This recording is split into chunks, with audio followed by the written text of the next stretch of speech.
1. Remembering Wayne Thomas, Rangers goalie legend passes away at 77. NHL history.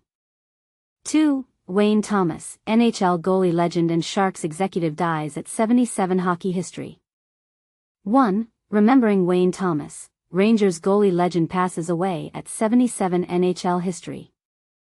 Tragedy struck the hockey world as Wayne Thomas, the former Rangers goaltender whose career and coaching journey left an indelible mark on the sport, passed away at the age of 77 after a courageous battle with cancer. The Sharks organization confirmed the news in a heartfelt statement, shedding light on the legacy of a man who transitioned from netminder to executive in a career spanning nearly 5 decades. But here's where it gets controversial. How many athletes truly bridged the gap between playing the game and shaping its future from the front office? Thomas didn't just play hockey, he became a trailblazer in coaching and management, a path few have dared to follow. And this is the part most people miss. His story isn't just about stats, it's about vision, resilience, and the quiet determination to redefine his role in the sport he loved. Born in Ottawa, Ontario, Thomas began his NHL journey as an undrafted goaltender, a rare feat in an era where talent often came with pedigree. Over 8 seasons, he donned the colors of the Canadiens, Maple Leafs, and Rangers, the latter acquiring him in the 1977 waiver draft to partner with John Davidson. His playing record, 103 wins, 93 losses, and 34 overtime losses, might not scream stardom, but his 3.34 goals against average and 10 shutouts told a tale of consistency and grit. By the time he hung up his pads in 1981, Thomas had carved out a reputation not just as a reliable netminder but as a strategic thinker, qualities that would later define his coaching career.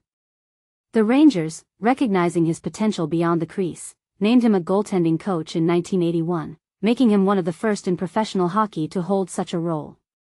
For 3 seasons, he mentored young goalies, blending his on-ice experience with emerging coaching philosophies. Yet, this is the part that sparks debate. Should former players always transition into coaching, or does their perspective risk becoming too narrow? Some argue that Thomas's first-hand knowledge of the game gave him an edge, while others wonder if fresh eyes might have been more effective. What do you think? Thomas's coaching journey didn't stop there.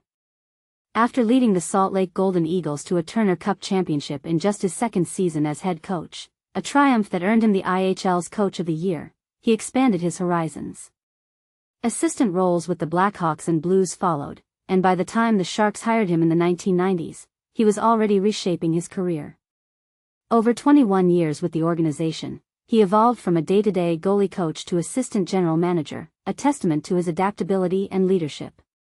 By 2015, after 45 years in hockey, he retired as vice president and assistant general manager, leaving behind a blueprint for player development and organizational growth. But let's not forget the human side of this story.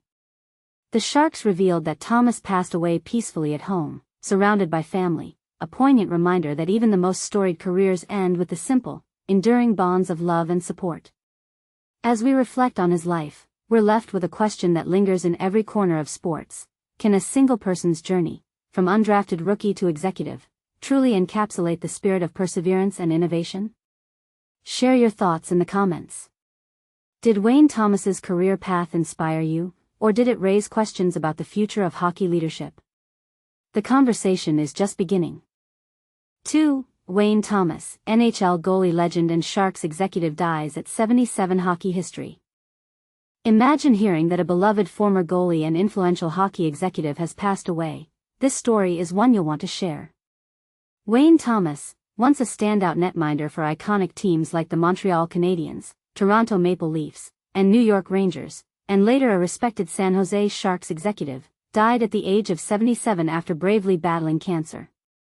But here's where it gets controversial. While many celebrate his contributions on the ice and behind the scenes, some debate his role during key transitions in the league, a discussion that continues to spark opinions among fans today. Born on October 9, 1947, in Ottawa, Ontario, Thomas began his hockey journey with the Ottawa Capitals of the Central Canada Hockey League from 1963 to 1967. In the 1965-66 season, he earned the distinction of being named the league's top goalie, a clear early indicator of his talent. His journey then led him to the University of Wisconsin where, under the guidance of coach Bob Johnson, He not only showcased his skills but also delivered a shutout in his first game in 1968, achieving an impressive 11-0 win against Pennsylvania. In 1970, when Wisconsin entered the Western Collegiate Hockey Association, WCHA, Thomas played a crucial role in propelling his team to the Frozen Four tournament, a feat that highlighted his capacity to perform under pressure. Originally, Thomas's NHL rights were held by the Toronto Maple Leafs. However, the 1968 trade saw him move to the Los Angeles Kings along with forwards Gary Croteau and Brian Murphy, in exchange for forward Grant Moore and defenseman Lou DeVault, a move that set the stage for a dynamic NHL career. Soon after, on May 22, 1970, he became part of a significant six-player trade between the Kings and the Canadiens, which placed him in Montreal alongside defenseman Greg Boddy and forward Leon Rockefort in return for forwards Lucien Grenier and Larry Mickey, and goalie Jack Norris. This trade marked an important pivot in his career, and he subsequently spent 2 seasons in the American Hockey League with the Canadiens and Nova Scotia, even helping Nova Scotia secure the Calder Cup. Thomas made his NHL debut in 1972 with the Montreal Canadiens in a truly historic fashion by becoming just the 10th goalie in league history to record a shutout in his first game, a 3-0 victory over the Vancouver Canucks. In the 1972-73 season, he built an impressive record by winning his first 7 home starts and finishing with an 8-1-0 record, a 2.37 goals against average, and a .911 save percentage. Moreover, he played an instrumental role in the Canadiens' Stanley Cup winning campaign that same season. His consecutive performance continued into the next season. In 1973-74, he registered a 2.77 goals against average, ranking as the 4th best in the NHL. Notably, on March 10, 1974, he set a Canadiens record by stopping 53 shots in a thrilling 5-4 win against the Pittsburgh Penguins, a record that stands as a testament to his resilience, having only been tied later by Carey Price on November 14, 2009. Trade winds shifted again when Thomas was traded to the Toronto Maple Leafs on June 17, 1975, in exchange for a first-round selection in the 1976 NHL Draft. That selection turned into Peter Lee. During the 1975-76 season, he played a career-high 64 games, recorded 28 wins, and even earned an appearance in the NHL All-Star Game, signaling his continued excellence on the ice. The New York Rangers then claimed Thomas on October 10, 1977, through the waiver draft, and he spent the next 4 seasons with them. By